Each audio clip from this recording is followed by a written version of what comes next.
हाँ, आया आपसे कुछ बातें कहने के लिए और कुछ गंभीर बातें कहना चाहता हूँ। हालांकि इस देश में अब परंपरा टूट गई है गंभीर व्याख्यानों की, गंभीर भाषणों की।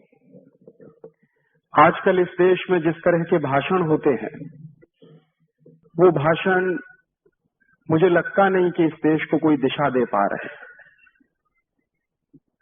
गंभीर बातें होती नहीं है, न समाज में हो रही हैं, न पार्लियामेंट के अंदर हो रही हैं। जिनको देश की दिशा देनी चाहिए, वो दिशाहीन हो गए हैं। तो दिशाहीन लोग कभी समाज को दिशा नहीं दे पाते। मेरे जैसे आदमी को इस काम में लगना पड़ा, ये मैं बहुत खुशी से नहीं लगा हूं। देश की परिस्थितियां, देश के हालात, बढ़ते हुए इस देश के ऊपर अंतर्राष्ट्रीय दबाव, बढ़ती हुई गुलामी, टूटता हुआ समाज, शक्तिहीन होता हुआ समाज, बढ़ती हुई गरीबी, बेरोजगारी, ये तमाम बड़े कारण हैं जिन्होंने मेरे जैसे नौजवान को बहुत अंदर से परेशान किया है। और उस परेशानी में ही मैं इस काम में लगा हूं। मेरे सोचने का ढंग थोड़ा फर्क है। किसी भी समस्या के बारे में मैं जब विचार करता हूं तो थोड़ा गहरे जाता हूं उस समस्या में। उसका शायद एक कारण ये भी हो सकता है कि मैं विज्ञान और तकनीकी का विद्यार्थी रहा और आज भी हूं। तो विज्ञान और तकनीकी का विद्यार्थी होने के नाते किसी भी समस्या की समाधान तलाशने के लिए उसके जब तक हिस्टोरिकल एस्पेक्ट को समझ नहीं लेता, तब तक मुझे वो समस्या समझ में नहीं आती। इस देश में वर्तमान में जो परेशानियां हैं, उन परेशानियों को भी मैंने वैसे ही समझने की कोशिश की है। और इस देश की परेशानियों को समझने के लिए पिछले कुछ वर्षों में मैंने लगभग 20,000 से ज्यादा दस्तावेज इकट्ठे किए हैं। ये जो डॉक्यूमेंट्स मैंने इकट्ठे किए हैं, ये इंडिया ऑफिस लाइब्रेरी के डॉक्यूमेंट्स हैं, लंदन के। ब्रिटिश हाउस ऑफ कॉमन्स की लाइब्रेरी के डॉक्यूमेंट्स हैं। दुनिया के तमाम दूसरे देशों की लाइब्रेरीज और आर्काइव से निकाले गए डॉक्यूमेंट्स हैं। कुछ डॉक्यूमेंट हिंदुस्तान की आर्काइव से निकाले हैं मैंने, और उनके आधार पर जो मेरी समझ बनी है, वही आपसे शेयर करने आया हूं। वो सही भी हो सकती है, गलत भी हो सकती है, और विनम्रता से यही कह रहा हूं कि अगर आपको कहीं गलत लगे तो आप जरूर मुझे सुधारने की कोशिश करें। ये एक बड़ा अभियान है, देश का काम है, जिसमें मैं लगा हुआ हूं। और अगर मुझसे गलती होगी तो सारे देश को उसका नुकसान सहन करना पड़ेगा। तो ये आपकी जिम्मेदारी है कि मेरी गलतियों को सुधारें। देश आजाद हो गया है और आजादी के 50 साल पूरे हो गए। सारे देश में राजनीतिक स्तर पर एक जश्न जैसा माहौल है, हालांकि उसकी आत्मा मरी हुई है। और माहौल इस तरह का है कि हम तो आजाद हो गए हैं, 50 साल पूरे हो गए हैं, ये देश गणतंत्र हो गया है। और हिंदुस्तान की पार्लियामेंट में भी उस दिन 15 अगस्त माने 14 अगस्त की रात 1997 को आपने जो कुछ देखा वो देखा ही होगा। आजादी का एक बड़ा मेला सा मनाया गया। इस देश में आजादी के जश्न मनाने की भी कुछ ऐसी परंपराएं पड़ रही हैं, जैसे उदाहरण के लिए इस देश में आजादी का जश्न मनाने के लिए अमेरिका से एक संगीतज्ञ आ गया था, यानी। तो हिंदुस्तान की आजादी का जश्न मनाने के लिए अमेरिका से संगीतकार बुलाया जाता है, ये मेरे समझ के बाहर की बात है।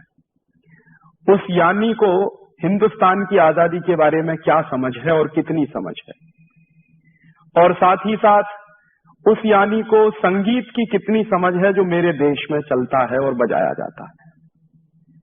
फिर एक दिन मैंने सुना, अखबारों में पढ़ा कि हिंदुस्तान की आजादी का जश्न मनाने के लिए अमेरिका की एक नाटक कंपनी आई, उसका नाम था पॉल टेलर की कंपनी। तो पॉल टेलर की कंपनी हिंदुस्तान के 10-12 शहरों में नाटक करती थी, और पॉल टेलर जो है उस नाटक के माध्यम से दिखाने की कोशिश करते थे, लेकिन उनको मालूम नहीं था कि झांसी की रानी लक्ष्मीबाई कौन थी और उसने क्या क्या किया था। वो कोशिश करते थे हिंदुस्तान की आजादी का इतिहास बताते, लेकिन उसी दृष्टि से कोशिश करते थे जैसे अमेरिका वाले हिंदुस्तान को देखते हैं, भारत को देखते हैं। और दुर्भाग्य ये है कि हिंदुस्तान की आजादी के जश्न के जितने कार्यक्रम हो रहे हैं वो सब विदेशी कंपनियों द्वारा स्पॉन्सर हो रहे हैं। माने जिन विदेशी कंपनियों के कारण इस देश की आजादी चली गई थी, जिस ईस्ट इंडिया कंपनी और अंग्रेजों के कारण इस देश की आजादी चली गई थी, अभी उन्हीं देशों की कंपनियों को हमारे देश की आजादी से इतना प्यार कैसे हो गया। टेलीविजन पे रात दिन विज्ञापन आप देखिए तो जितने विज्ञापन हिंदुस्तान की आजादी के कार्यक्रम के आते हैं वो सब विदेशी कंपनियों द्वारा प्रायोजित किए हुए होते हैं। तो ये कुछ विद्रूपताएं हैं, ये कुछ विडंबनाएं हैं इस देश की। और इसी विडंबना के बीच में मेरी बात आपसे कहने की कोशिश कर रहा हूं कि ये जो आजादी के 50 साल पूरे हुए हैं, हम कहां आ गए हैं और हुआ क्या है पिछले 50 साल में। पिछले 50 साल में जो कुछ इस देश में हुआ है उसको अगर ठीक से समझना हो मेरे जैसे विद्यार्थी के लिए, तो मैं हिंदुस्तान के पिछले 500 साल को भी समझना चाहता हूं कि पिछले 500 साल इस देश में क्या हुआ है। और पिछले 500 साल इस देश में जो कुछ हुआ है अगर वो समझ में आ जाएगा तो अभी जो कुछ चल रहा है वो भी आपके समझ में आ जाएगा। और मैं मेरी बात यहां से शुरू कर रहा हूं कि इस देश में कोई आजादी आई नहीं है और इस पर ताली बजाने की जरूरत नहीं है। ये मेरे दिल का दर्द है। इस देश में कोई आजादी आई नहीं है। ये देश अभी भी उतना ही गुलाम है जितना कि अंग्रेजों के जमाने में था। और कई बार मैं इस बात को एक कदम आगे जाके कहता हूं कि ये देश इस समय अंग्रेजों के जमाने से ज्यादा गुलाम है। देश की व्यवस्थाएं अंग्रेजों के जमाने से ज्यादा गुलाम हैं।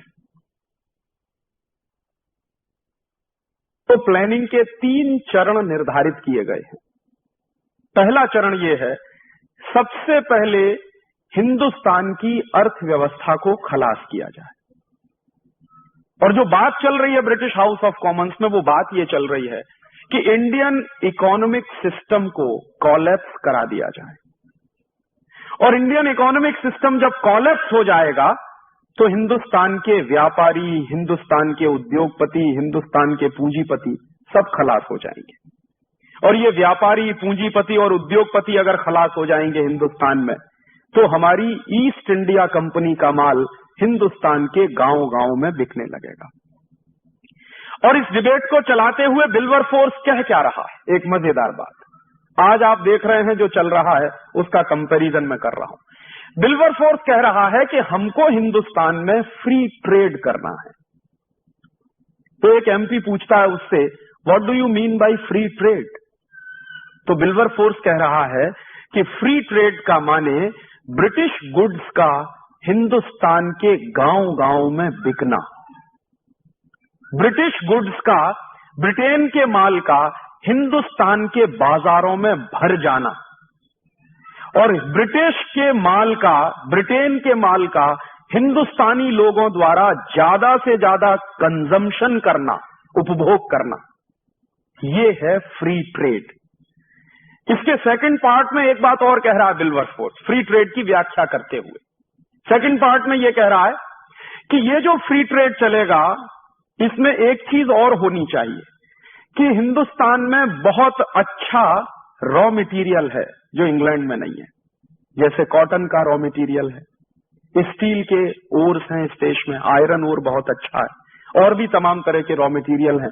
तो वो कह रहा है कि कुछ इस तरह का फ्री ट्रेड चलना चाहिए कि जिससे हिंदुस्तान का सारा रॉ मटेरियल ब्रिटेन में आना शुरू हो जाए और उस रॉ मटेरियल के लिए हमको एक नया पैसा खर्च नहीं करना पड़े और उस रॉ मटेरियल से हम फिनिश प्रोडक्ट बनाएं और वापस इंडियन मार्केट में ले जाकर बेचें।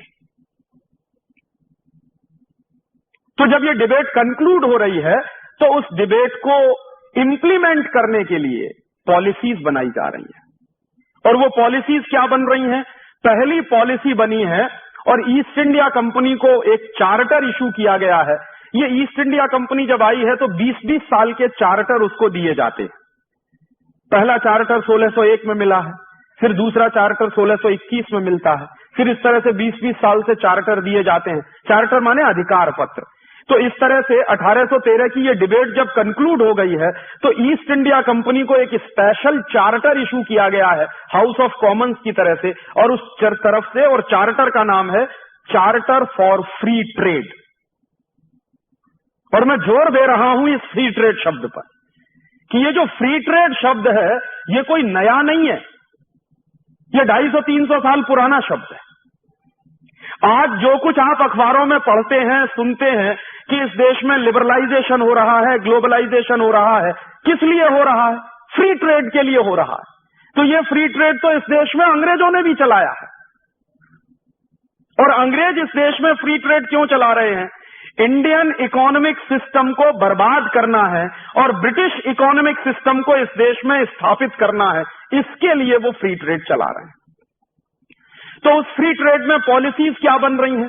जो सबसे पहली पॉलिसी बनी है कंपनी सरकार की, 1813 में इस देश में कंपनी की सरकार है, ब्रिटेन की सरकार नहीं। ब्रिटेन की सरकार आई है 1858 के बाद, रानी की सरकार सीधे 1858 के बाद आई है। उसके पहले कंपनी की सरकार है, माने ईस्ट इंडिया कंपनी की सरकार है। तो ईस्ट इंडिया कंपनी की सरकार जो है वो पॉलिसी क्या बना रही है? फ्री ट्रेड का चार्टर आ गया है और उसके आधार पर जो सबसे पहली पॉलिसी बनाई जा रही है वो पॉलिसी क्या है? ब्रिटिश माल पर हिंदुस्तान में कोई टैक्स नहीं लगेगा और उसके बदले में जो हिंदुस्तानी माल होगा उस पर ज्यादा से ज्यादा टैक्स लगाया जाएगा। नतीजा क्या निकलेगा? अगर ब्रिटिश माल इस देश में टैक्स फ्री हो जाएगा तो गांव गांव में ब्रिटिश माल सस्ता हो जाएगा और हिंदुस्तानी माल पर लगातार टैक्स बढ़ा दिया जाएगा तो हिंदुस्तानी माल महंगा हो जाएगा। तो स्वदेशी माल महंगा हो जाएगा और विदेशी माल सस्ता हो जाएगा। इसके लिए पॉलिसी बनाई है कंपनी सरकार ने जिसको कहा गया है चार्टर फॉर फ्री ट्रेड, और उसके तहत इस देश में अंग्रेज कुछ कानून बना रहे हैं। कानून क्या बना रहे हैं? ब्रिटेन के माल पर तो टैक्स हटा दिया पूरी तरह से और कोई इंपोर्ट ड्यूटी नहीं लगेगी ब्रिटेन के माल पर, और हिंदुस्तानी माल बनाने वाले लोगों पर सबसे पहला टैक्स लगाया गया central excise and salt tax. और ये अंग्रेजों ने क्यों लगाया है सेंट्रल एक्साइज टैक्स? ताकि हिंदुस्तान में माल बनाने वाले लोगों का माल महंगा हो जाए। तो सेंट्रल एक्साइज टैक्स लगा दिया, माने जो वस्तुएं बन रही हैं उस पर उत्पाद कर, वस्तुओं के उत्पादन पर कर। उसके बाद हिंदुस्तानी व्यापारी उन वस्तुओं को बाजार में बेच रहे हैं तो कंपनी सरकार ने वस्तुओं के बाजार में बेचने पर भी कर लगाया है जिसको अंग्रेजों ने कहा है सेल्स टैक्स। फिर तीसरा कर कि वस्तुओं के उत्पादन पर कर, वस्तुओं के बाजार में बिकने पर कर, और उन वस्तुओं के बिकने से जो आमदनी आ रही है उस पर भी टैक्स, और उसका नाम अंग्रेजों ने रखा है इनकम टैक्स। तो उत्पादन पे सेंट्रल एक्साइज, बिक्री पर सेल्स टैक्स, बिक्री से होने वाली आमदनी पर इनकम टैक्स। उसके बाद वस्तुओं का आवागमन जो है, ट्रांसपोर्टेशन जो है, उस पर अंग्रेजों ने एक टैक्स लगाया है जिसका नाम है ऑक्ट्रॉय टैक्स, चुंगी नाका। और उसके बाद एक आखिरी टैक्स और लगाया अंग्रेजों ने। अंग्रेजी सरकार क्या करती थी, कंपनी सरकार क्या करती थी कि कहीं कहीं पुल बनाती थी। तो पुल पर से माल लेके जब ट्रक गुजर रहा है तो आपको पुल का कर देना है, क्योंकि हमारी सड़क आप इस्तेमाल कर रहे हैं। तो उसको उन्होंने नाम दिया टोल टैक्स।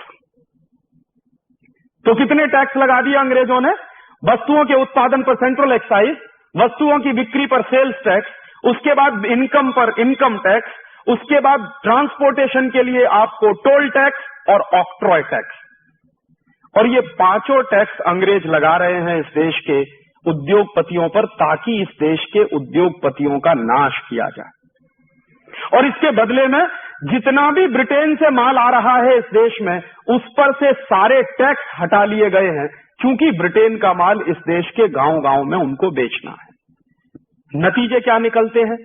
जब ये पांचों के पांचों टैक्स लग जाते हैं, और उस जमाने की बात कर रहा हूं आज से लगभग 200 साल पहले की, 1844 1850 में 150 साल पहले की, उस समय मैंने एक दिन हिसाब लगाया कि अंग्रेजी सरकार ने कुल कितना टैक्स लगा दिया हिंदुस्तान के व्यापारियों पर।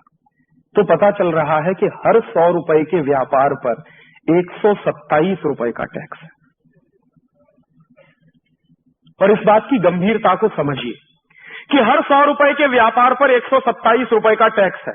तो एक दिन हाउस ऑफ कॉमन्स में डिबेट चल रही है और एक एमपी कह रहा है कि हिंदुस्तान के व्यापारियों पर इतना टैक्स लगा दिया है, ये सब मर जाएंगे। तो दूसरा एमपी जवाब दे रहा है कि यही हमें करना है।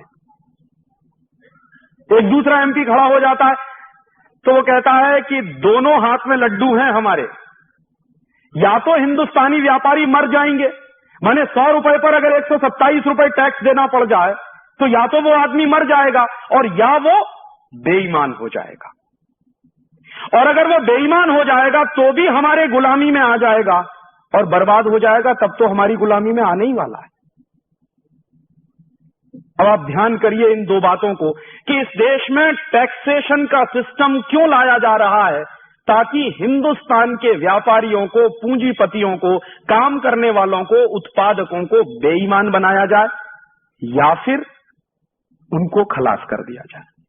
ईमानदारी से काम करें तो खलास हो जाए और बेईमानी से काम करें तो टैक्स की चोरी करें, और टैक्स की चोरी करें तो हमेशा ब्रिटिश सरकार के अधीन रहें, क्योंकि चोरी करने वाला आदमी कभी आंख में आंख डाल के बात नहीं कर सकता। और इसके लिए फिर उन्होंने डिपार्टमेंट्स बना दिए, income tax department, central excise department, toll tax वाला डिपार्टमेंट, सेल्स टैक्स वाला डिपार्टमेंट, ऑक्ट्रॉय वाला डिपार्टमेंट। और आपको मैं बताऊं कि ये पांचों के पांचों डिपार्टमेंट आज आजादी के 50 साल में भी चल रहे हैं। अंग्रेजों ने इन डिपार्टमेंट्स को बनाया था हिंदुस्तान के व्यापारियों का सत्यानाश करने के लिए। तो मुझे लगता था कि जब 1947 में इस देश में आजादी आई तो अंग्रेजों द्वारा बनाए गए ये पांचों डिपार्टमेंट्स बंद कर देने चाहिए थे, लेकिन वो आज भी चल रहे हैं। और उसी दौर की एक जानकारी और दूं कि अंग्रेजों ने सबसे पहले जब इनकम टैक्स लगाया तो उसकी रेट क्या है, कितना इनकम टैक्स देना पड़ता है।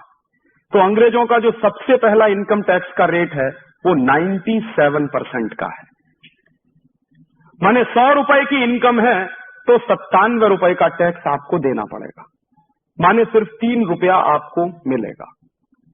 और आपको शायद ये मालूम होगा, कुछ बुजुर्ग यहां बैठे होंगे इस सभा में, आजादी के 1947 के बाद कम से कम 20-25 साल तक इनकम टैक्स इस देश में 97% लगता रहा है। आजादी के बाद की बात कर रहा हूं। 1970-72 तक 97% ही इनकम टैक्स लगता रहा है इस देश में, जबकि आजादी आ गई थी 1947 में। तो मेरा सबसे पहला और गंभीर प्रश्न यह है कि जो टैक्सेशन का स्ट्रक्चर अंग्रेजों ने बनाया, वही टैक्सेशन का स्ट्रक्चर इस समय देश में चल रहा है। अंग्रेजों ने क्यों बनाया? हिंदुस्तानी व्यापारियों को बर्बाद करने के लिए, और हिंदुस्तानी व्यापारी बर्बाद हुए।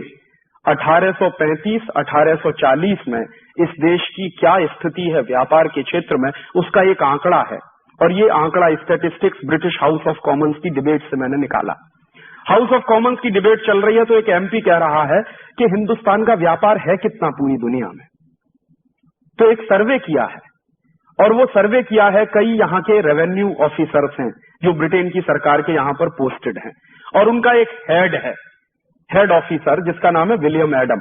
तो विलियम एडम कई रेवेन्यू कलेक्शन के ऑफिसर्स को लगाता है सर्वे के काम में, पता लगाओ कि हिंदुस्तान का टोटल ट्रेड कितना।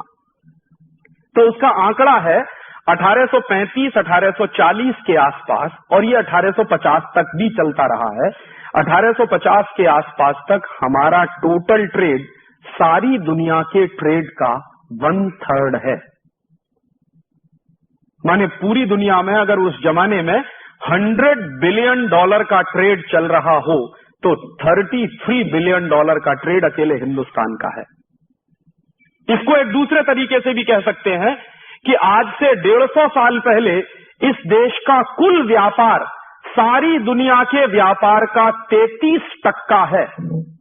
और इस बात को एक तीसरे तरीके से ऐसे भी कहा जा सकता है कि 1850 के आसपास तक दुनिया में जो टोटल एक्सपोर्ट हो रहा है उस एक्सपोर्ट में हिंदुस्तान का प्रतिशत 33% है।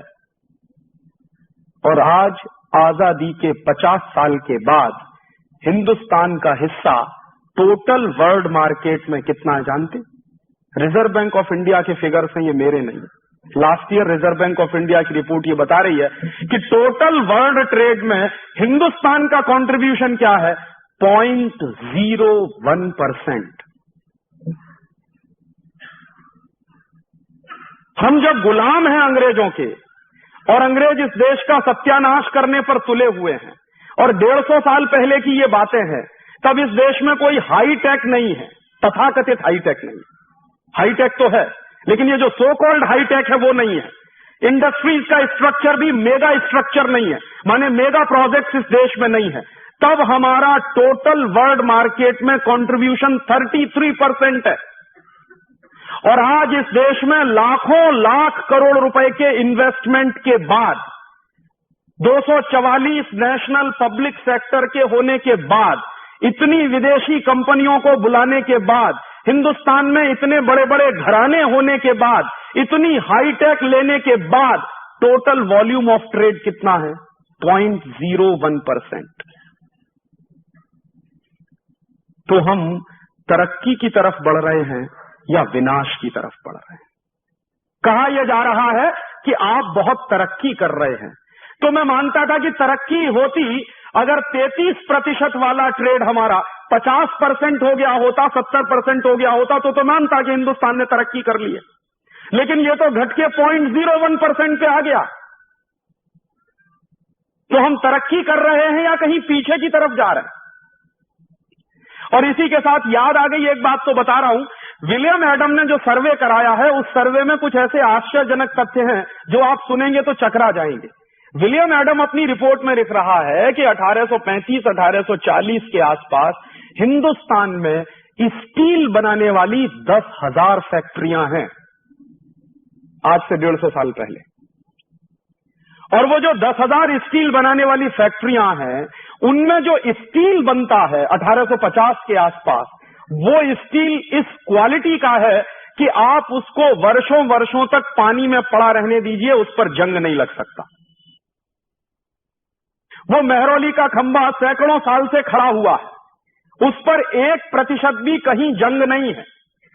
और आज आधुनिक टेक्नोलॉजी से बनने वाले किसी भी स्टील को आप अपने आंगन में फेंक दीजिए, 3 महीने बारिश में उसको पड़ा रहने दीजिए, मैं चैलेंज से कहता हूं उस पर जंग लग जाएगा। 150 साल पहले स्टील बन रहा है इस देश में, तो उस पर 1% का जंग नहीं लगता, वर्षों वर्षों तक ऐसे ही है। और 10,000 फैक्ट्रियां स्टील बना रही हैं, और टोटल प्रोडक्शन ऑफ स्टील कितना है उस जमाने में, ये सुनेंगे तो और आश्चर्य करेंगे। टोटल स्टील प्रोडक्शन है 1850 में हिंदुस्तान का एक साल का करीब करीब 80 से 90 लाख टन एक साल का। और आज जानते हैं कितना स्टील प्रोडक्शन है इस समय देश में? मुश्किल से 72 से 75 लाख टन। इतने मेगा प्रोजेक्ट्स हैं, इतना हैवी इन्वेस्टमेंट है, इतने बड़े बड़े सफेद हाथी हमने खड़े किए हुए हैं, तब स्टील प्रोडक्शन है 70 लाख टन के आसपास। और उस जमाने में 10,000 स्टील बनाने की फैक्ट्रियां हैं, तो उनका स्टील प्रोडक्शन है करीब 80 से 90 लाख टन। और हिंदुस्तान 1850 में स्टील एक्सपोर्टिंग कंट्री रहा है। और ये दस्तावेज ब्रिटेन के पार्लियामेंट के हैं, जब एक एमपी कह रहा है कि ईस्ट इंडिया कंपनी के जितने जहाज बनाए गए हैं, वो सब हिंदुस्तान के स्टील को इंपोर्ट करके बनाए गए हैं। और उस जमाने में 1850 के आसपास सबसे बढ़िया जो स्टील बनता है वो हिंदुस्तान में बनता है, या फिर एक दूसरा देश है डेनमार्क में बनता है। तो डेनिश स्टील जो माना जाता है वो इंडियन स्टील से उस जमाने में 19 है, और इंडियन स्टील डेनिश स्टील से 21 है। और अगर 10,000 स्टील बनाने के कारखाने हैं और इतना बड़ा स्टील के उत्पादन का तंत्र है, तो जरूर कोई ना कोई जबरदस्त हाईटेक रहा होगा इस देश में। ये एक अलग बात है कि हम उसको जानते नहीं, क्योंकि अंग्रेजों ने वो दस्तावेज नष्ट कर दिए। और उन्हीं अंग्रेजों के दस्तावेजों के कुछ दूसरे हिस्से हैं जिनके आधार पर पता चला है कि हिंदुस्तान में सबसे ज्यादा स्टील प्रोडक्शन होता था 1850 के आसपास सरगुजा में। सरगुजा मध्य प्रदेश का एक इलाका है। इस पूरे सरगुजा में स्टील बनाने के सबसे ज्यादा कारखाने रहे। और सरगुजा में स्टील बनाने के कारखाने क्यों रहे? तो ये बात सब जानते हैं कि सरगुजा में आयरन ओर सबसे ज्यादा है। मध्य प्रदेश का जो इलाका है सरगुजा, उसमें आयरन ओर सबसे ज्यादा है, इसलिए उस जमाने में सबसे ज्यादा स्टील बनाने के कारखाने हैं। और स्टील बनाने का काम कौन करते हैं वहां? तो जिनको आप ट्राइबल्स पीपुल कहते हैं, वो उस जमाने के सबसे बड़े स्टील प्रोड्यूसर लोग हैं, जिनको हम मानते हैं कि ये तो पढ़े लिखे नहीं है, क्योंकि इनके पास डिग्री नहीं है, क्योंकि इन्होंने बीटेक नहीं किया, क्योंकि इन्होंने एमटेक नहीं किया, क्योंकि इन्होंने पीएचडी नहीं किया। लेकिन सच्चाई यह है कि हिंदुस्तान के सबसे बड़े स्टील प्रोड्यूसर हैं वो। और अभी भी सरगुजा के इलाके में मैंने तो मेरी आंखों से देखा है, आज भी आजादी के 50 साल बाद भी कुछ लोग बचे हैं जो स्टील बनाने की टेक्नोलॉजी जानते हैं। लेकिन दुर्भाग्य यह है कि वो टेक्नोलॉजी आगे तक पहुंच नहीं रही है। वो टेक्नोलॉजी खत्म कैसे हुई?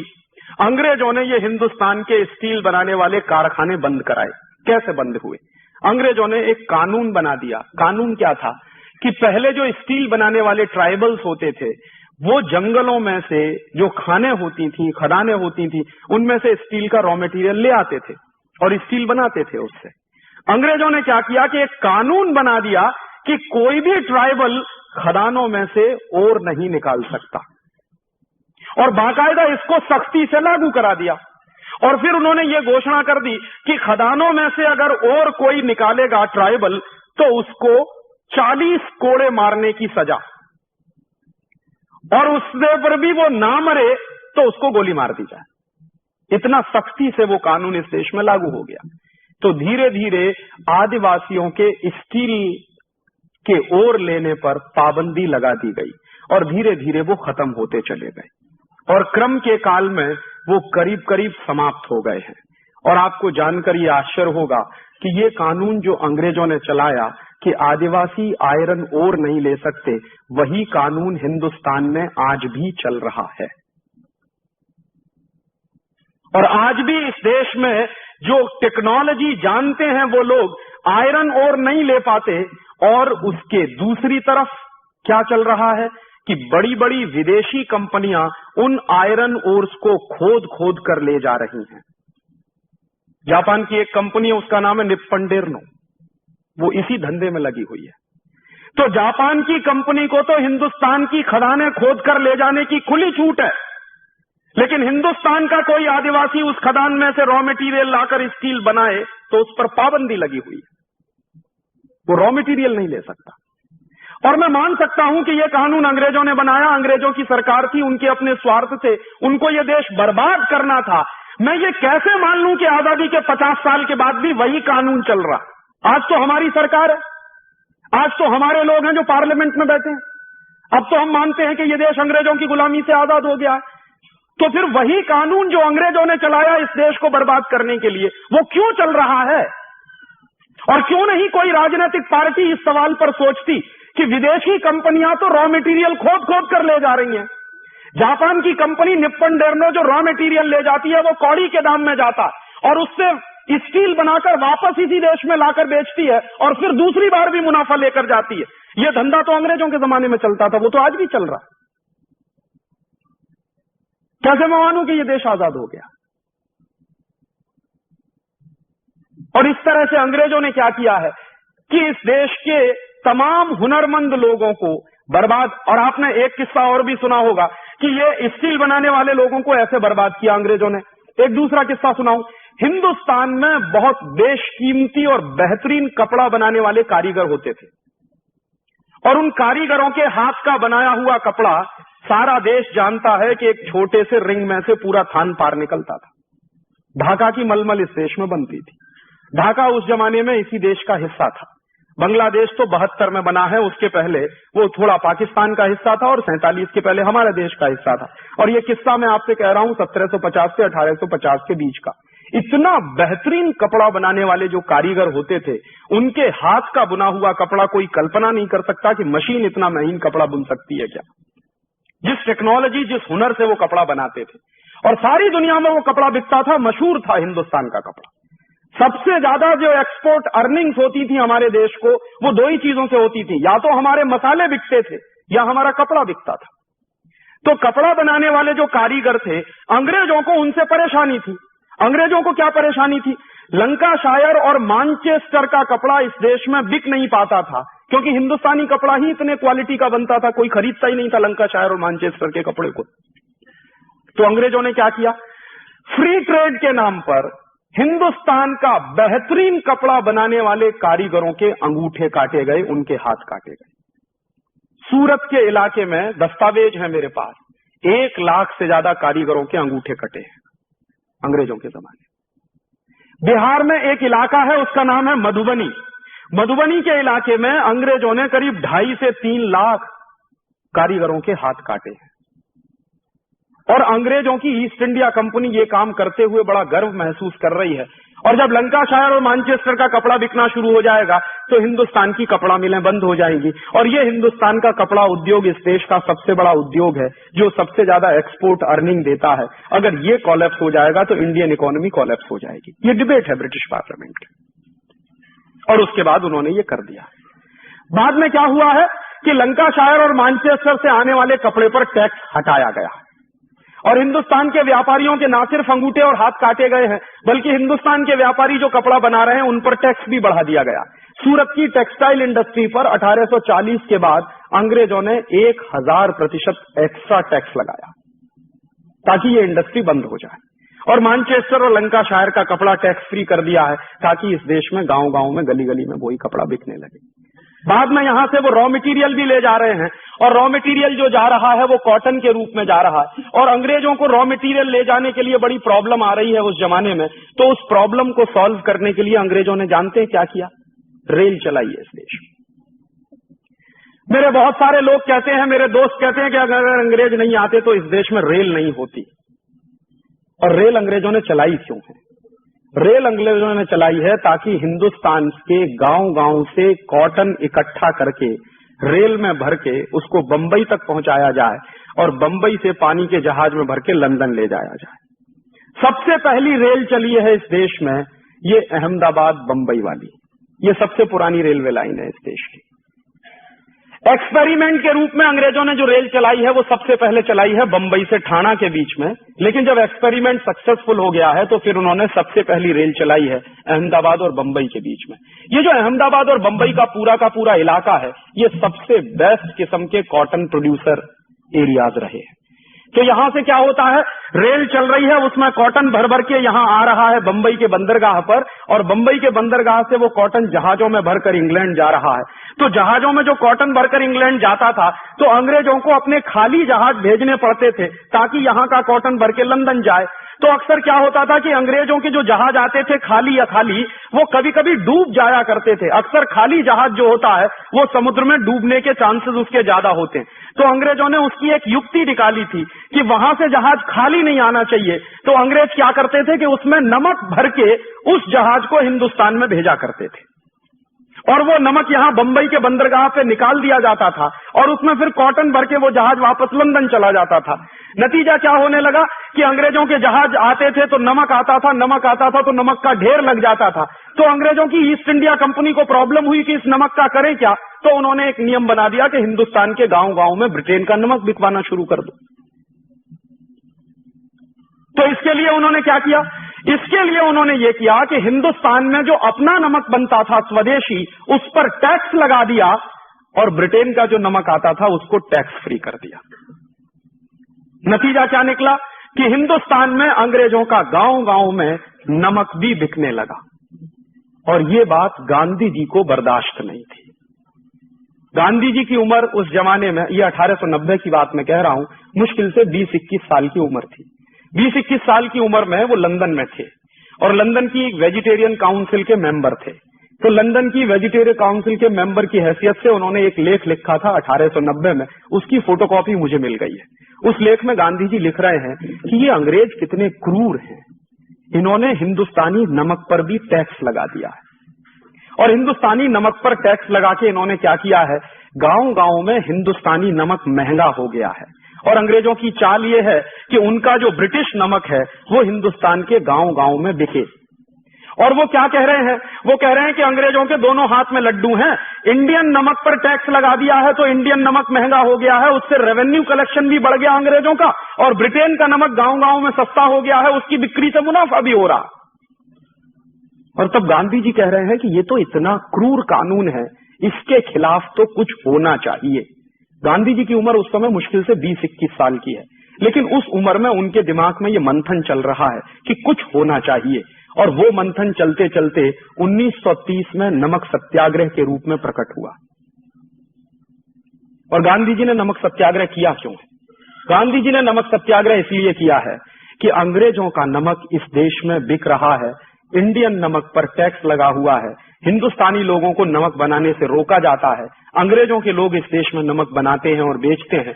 इस कानून को मैं तोड़ूंगा और इसके खिलाफ मुझे सत्याग्रह करना है। गांधी जी के साथ इस सत्याग्रह में आने के लिए कोई तैयार नहीं है, तो गांधी जी कह रहे हैं कि मैं अकेले जाऊंगा। उस जमाने में पंडित मोतीलाल नेहरू गांधी जी को चिढ़ा रहे हैं। और क्या कह रहे हैं पंडित मोतीलाल नेहरू? कि बापू, अगर नमक सत्याग्रह करने से आजादी मिल जाए तो कोई भी आजादी ना ले इस देश में। तो मोतीलाल नेहरू को गांधी जी कह रहे हैं कि पंडित, तुम एक बार नमक कानून तोड़कर देखो तो तुमको पता चल जाएगा कि आजादी आती है कि नहीं आती है। और इस देश में नमक सत्याग्रह आजादी के प्रतीक के रूप में उभर कर आया। और उस गांधी नाम के व्यक्ति ने दांडी के समुद्र तट पर एक मुट्ठी नमक हाथ में लेकर 6 अप्रैल 1930 को कसम खाई है कि आज के बाद इस देश में अंग्रेजों का नमक नहीं बिकेगा। गांव-गांव में, गली-गली में अपना नमक हम बनाएंगे, और इसके लिए हमको नमक कानून तोड़ना पड़ेगा तो हम तोड़ेंगे। और उस नमक कानून को तोड़ने में लाखों लाखों लोग जेल गए हैं। पूरे देश में लाखों लाखों लोग अंग्रेजों की लाठी चार्ज से घायल हुए और हजारों लोग उसमें मर गए। बाद में अंग्रेजी सरकार को झुकना पड़ा है और वो सारा का सारा वापस किया गया। लेकिन आज मैं आपको दुर्भाग्य से कहूं कि जिस गांधी ने सन 1930 में 6 अप्रैल को एक मुट्ठी नमक हाथ में लेके कसम खाई थी कि इस देश में आज के बाद विदेशी नमक नहीं बिकेगा, उस देश में आजादी के 50 साल के बाद और अन्नपूर्णा।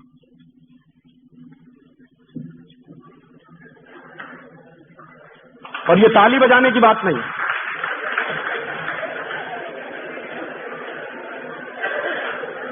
अगर आजादी के पहले अंग्रेजों की सरकार के जमाने में इस देश में अंग्रेजों का नमक बिकता था और उस पर टैक्स लगा के उसको महंगा कर दिया गया था, तो आज आजादी के 50 साल के बाद भी वही दृश्य इस देश में हम देख रहे हैं। और क्या दृश्य देख रहे हैं कि हिंदुस्तान की सरकारों ने विदेशी कंपनियों को नमक बनाने के लिए खुली छूट दे दी है। इस नमक को बनाने में कौन सी हाई टेक है, आप जरा मुझे बताइए। नमक को बनाने में कौन सी मशीन लगती है, ये मुझे बताइए। सूरज की रोशनी होती है, समुद्र का पानी होता है। सूरज की रोशनी और समुद्र के पानी के मिलन से नमक बन जाता है और हिंदुस्तान में हजारों साल से ये टेक्नोलॉजी इस्तेमाल होती है। सारी दुनिया के कई देशों में यही टेक्नोलॉजी इस्तेमाल होती है। और इस काम के लिए भी अगर विदेशी कंपनियों को बुलाया जाए तो मैं कैसे मान लूं कि ये देश आजाद हो गया है। और कहीं गांधी जी की आत्मा देखती होगी स्वर्ग से तो 8-8 आंसू रोती होगी कि जिस देश में मैंने नमक सत्याग्रह किया उस विदेशी कंपनी का नमक ना खाया जाए, इसके लिए आज इस देश के लोग बाजार में विदेशी कंपनी का नमक खरीद रहे हैं। शायद हमको मालूम नहीं है हम कितना बड़ा नेशनल क्राइम कर रहे हैं जब ये काम हम कर रहे हैं। और इसलिए मैं मानता नहीं कि ये देश आजाद हो गया है। इस देश में गुलामी के पहले की जो व्यवस्थाएं थी, आजादी के पहले की जो व्यवस्थाएं थी, वही व्यवस्थाएं चल रही हैं। और अंग्रेजों ने इस तरह से इस देश को खलास किया है। एक दो और उदाहरण दूं आपको कि अंग्रेजों के जमाने की व्यवस्थाएं कैसे चल रही हैं। 1865 में अंग्रेजों ने इस देश में एक कानून बना दिया। उस कानून का नाम था इंडियन फॉरेस्ट एक्ट। और ये कानून अंग्रेजों ने क्यों बनाया? ये कानून अंग्रेजों ने बनाया कि हिंदुस्तान में जंगल जो होते थे वो ग्राम समाज की संपत्ति होते थे, गांव सभा की संपत्ति होते थे। तो गांव के लोगों का जंगल पर अधिकार होता था। और जब जंगल गांव समाज की संपत्ति होते थे, ग्राम सभा की संपत्ति होते थे, तो जंगलों की रखवाली करने का काम गांव के लोगों का होता था। और गांव के लोग मानते थे कि ये हमारी प्रॉपर्टी है, तो उस प्रॉपर्टी को सुरक्षित और संरक्षित रखने के उन्होंने 50 तरीके अपनाए थे। हिंदुस्तान में आज भी एक ऐसी जाति है राजस्थान में जिस जाति का नाम है विश्नोई। और एक बार मैं ये विश्नोई जाति के लोगों के गांव में जाके आया। अलवर जिले के आसपास के इलाके में ये विश्नोई जाति के लोग काफी रहते हैं। तो एक बार मैं उनके गांव में गया था व्याख्यान करने के लिए। तो मैंने उनके गांव के सरपंच और मुखिया से कहा कि आप मुझे अपने गांव का इतिहास बताइए पहले, फिर मैं आपसे कुछ कहूंगा, पहले तो मैं आपसे सुनने आया। तो गांव के मुखिया ने बताया कि राजीव भाई, सन 1865 में अंग्रेज सरकार ने हमारे विश्नोई जाति के हजारों लोगों का कत्ल किया। मैंने कहा क्यों? तो उन्होंने बताया कि उसका मतलब ये था कि अंग्रेजों ने एक कानून बनाया था। उस कानून का नाम था फॉरेस्ट एक्ट। तो मेरे समझ में आ गया कि अच्छा, इंडियन फॉरेस्ट एक्ट, हाँ वही कानून। तो मैंने कहा उसमें तो ये कर दिया था अंग्रेजों ने कि जो जंगल गांव समाज की संपत्ति होते थे, उन जंगलों को सरकार की संपत्ति घोषित कर दिया था, एक ही कानून से, एक ही झटके। तो होता क्या था कि सरकार की संपत्ति घोषित होने से पहले अंग्रेज जब जंगलों को काटा करते थे तो अक्सर आदिवासियों के साथ उनके झगड़े होते थे। आदिवासी पेड़ कटने नहीं देते थे, अंग्रेज पेड़ काटते थे। और उस विश्नोई गांव के लोगों ने मुझे बताया कि जब अंग्रेज लोग हमारे यहाँ पेड़ काटने के लिए आते थे तो हमारी महिलाएं पेड़ पकड़ के खड़ी हो जाती थी। पहले महिला का गर्दन कटती थी, उसके बाद पेड़ कटता था। हमारे नौजवान पेड़ पकड़ के खड़े हो जाते थे, पहले नौजवानों का शरीर कटता था, उसके बाद पेड़ कटता था। और हजारों हजारों पेड़ को बचाने के लिए इस तरह से हमारे जाति के लोगों ने कुर्बानियां दी हैं। और ये सब कुछ अंग्रेजों ने किया था 1865 के इंडियन फॉरेस्ट एक्ट के कानून के आधार पर। और 1865 में जैसे ही वो कानून पारित हो गया तो वैसे ही अंग्रेजों ने क्या घोषित कर दिया कि अब पूरे हिंदुस्तान के जो जंगल हैं वो अंग्रेजी सरकार की संपत्ति है। और जब वो सरकार की संपत्ति घोषित हो गए तो सरकार जैसे चाहे उनका इस्तेमाल करे। गांव समाज के लोगों को कोई हक ही नहीं है। उन्होंने हजारों हजारों साल से जंगलों को लगाया है, उन्हीं लोगों का जंगलों पर कोई हक नहीं है जिन्होंने जंगल लगाए हैं, जिन्होंने जंगल खड़े किए हैं। और जिनको जंगलों से कुछ लेना देना नहीं और जो जानते नहीं कि जंगल कैसे लगाए जाते हैं, उनको पेड़ काटने का अधिकार मिल गया क्योंकि एक्ट बना दिया अंग्रेजों ने। और अंग्रेजों के काम करने का तरीका क्या था कि जब किसी को मारना हो, खलास करना हो, बर्बाद करना हो तो उसके लिए कानून बना दो। तो वो क्या कहते थे, हम तो कानून का पालन कर रहे हैं, माने आपकी जेब कट रही है, आपकी बर्बादी हो रही है और अंग्रेजों के लिए वो कानून का पालन हो रहा है। तो 1865 में उन्होंने कानून बना दिया। अब उस कानून के पालन करने के लिए उन्होंने हिंदुस्तान के हजारों हजारों आदिवासियों को मार दिया क्योंकि वो जंगल बचाने की लड़ाई लड़ते थे। उस कानून में एक प्रोविजन है। प्रोविजन क्या है? 1865 का जो इंडियन फॉरेस्ट एक्ट है वो ये कहता है कि कोई भी आदिवासी या कोई भी हिंदुस्तानी व्यक्ति जंगल के पेड़ नहीं काट सकता और जंगल से लकड़ी भी नहीं ला सकता, भले ही अपने निजी इस्तेमाल के लिए क्यों ना हो। उसके उल्टे तरफ अगर अंग्रेजी सरकार चाहे और अंग्रेजों के ठेकेदार चाहें तो करोड़ों पेड़ कट सकते हैं। तो अंग्रेजी सरकार को और अंग्रेजी ठेकेदारों को तो लाइसेंस मिल गया पेड़ काटने का, लेकिन हिंदुस्तान के लोग जो जंगलों में रहते थे अगर वो पेड़ काट कर लकड़ी ले आए अपना खाना बनाने के लिए तो उन पर पाबंदी लगा दी उन्होंने कानून से। और अगर कोई भी व्यक्ति जंगल से लकड़ी लाया है खाना बनाने के लिए तो उसको जेल हो जाएगी। और अंग्रेजों ने इसी काम के लिए एक पोस्ट बनाई जिसका नाम था डिस्ट्रिक्ट फॉरेस्ट ऑफिसर, DFO। और ये पोस्ट बनी 1865 में। और इस पोस्ट के आदमी का काम क्या था? यही कि कोई भी हिंदुस्तानी अगर जंगल से लकड़ी काट लाए तो उसको सजा दिलवाना, उसके ऊपर केस बनाना, उसको मारना, उसको पीटना। और दूसरी तरफ अंग्रेजों के ठेकेदार और उनकी कंपनियां पेड़ काटें तो उनको लाइसेंस जारी करना। तो 1865 में ये कानून अंग्रेजों ने बनाया। ठीक है, 1947 में अंग्रेज चले गए, लेकिन कानून अभी भी वही है। और आज भी इस देश में 1865 का वही इंडियन फॉरेस्ट एक्ट चल रहा है जो अंग्रेज बनाकर गए थे। और उसके प्रोविजन क्या है? उसका वो प्रोविजन जिसमें आप पेड़ नहीं काट सकते लेकिन अंग्रेजी सरकार और अंग्रेजों की कंपनियां पेड़ काट सकती हैं, वो प्रोविजन आज भी वैसे का वैसा ही है। अगर आपकी सोसाइटी में कोई पेड़ लगा हो और वो पेड़ आपकी सोसाइटी की दीवार गिराने वाला हो, आप उस पेड़ को काट नहीं सकते। और अगर आपने वो पेड़ काट दिया तो आपकी शिकायत कर दे कोई आदमी DFO से तो आपके ऊपर केस चलेगा। ये कानून आज भी है। और दूसरी तरफ कुछ विदेशी कंपनियां हैं इस देश में जो हर साल करोड़ों करोड़ों पेड़ काटती हैं और इस देश का सत्यानाश कर रही हैं, उनको लाइसेंस मिला हुआ है। जैसे एक कंपनी है, उसका नाम है ITC, इंडियन टोबैको कंपनी। नाम से ऐसा लगता है जैसे ये हिंदुस्तानी, लेकिन मूलतः ये अमेरिका और ब्रिटेन के पैसे से चलने वाली कंपनी। ये कंपनी क्या करती है? सिगरेट बनाती है, और एक साल में इस कंपनी के हिंदुस्तान में 90 अरब सिगरेट बनते हैं। और वो 90 अरब सिगरेट बनाने के लिए इस कंपनी को कागज की जरूरत होती है, क्योंकि सिगरेट की जो तंबाकू होती है वो तो खेतों में पैदा हो जाती है, लेकिन तंबाकू के ऊपर जो कागज लपेटा जाता है वो तो बनाना पड़ता है।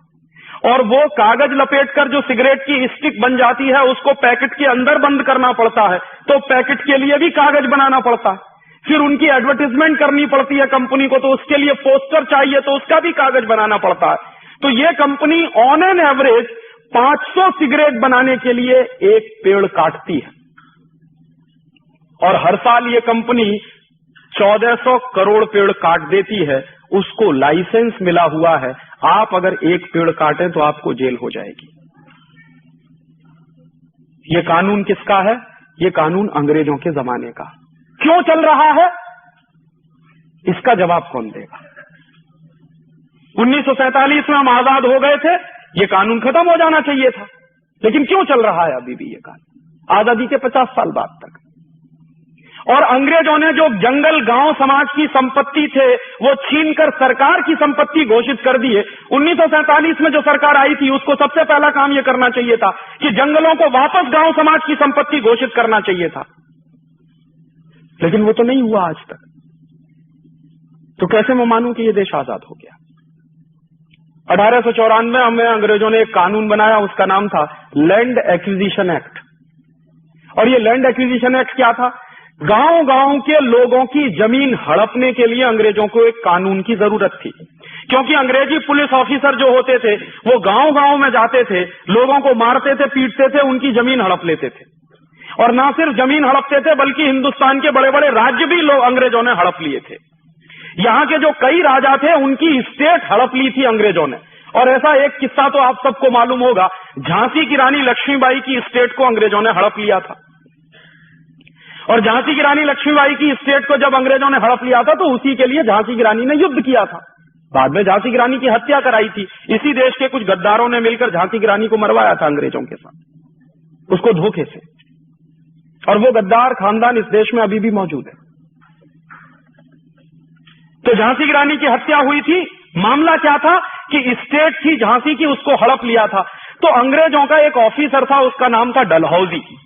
डलहौजी अक्सर ये कहा करता था कि ये हमको हमेशा स्टेट हड़पनी पड़ती है, गांव गांव की संपत्ति हमको हड़पनी पड़ती है, और इसके लिए हमको बड़ी हिंसा करनी पड़ती है, और अंग्रेजों को बड़ी मुश्किल भी सहन करनी पड़ती है। क्यों ना इसको हड़पने का एक कानून बना दिया जाए। तो उन्होंने संपत्ति गांव की हड़पने का कानून बना दिया, जिसका नाम हो गया लैंड एक्विजिशन एक्ट।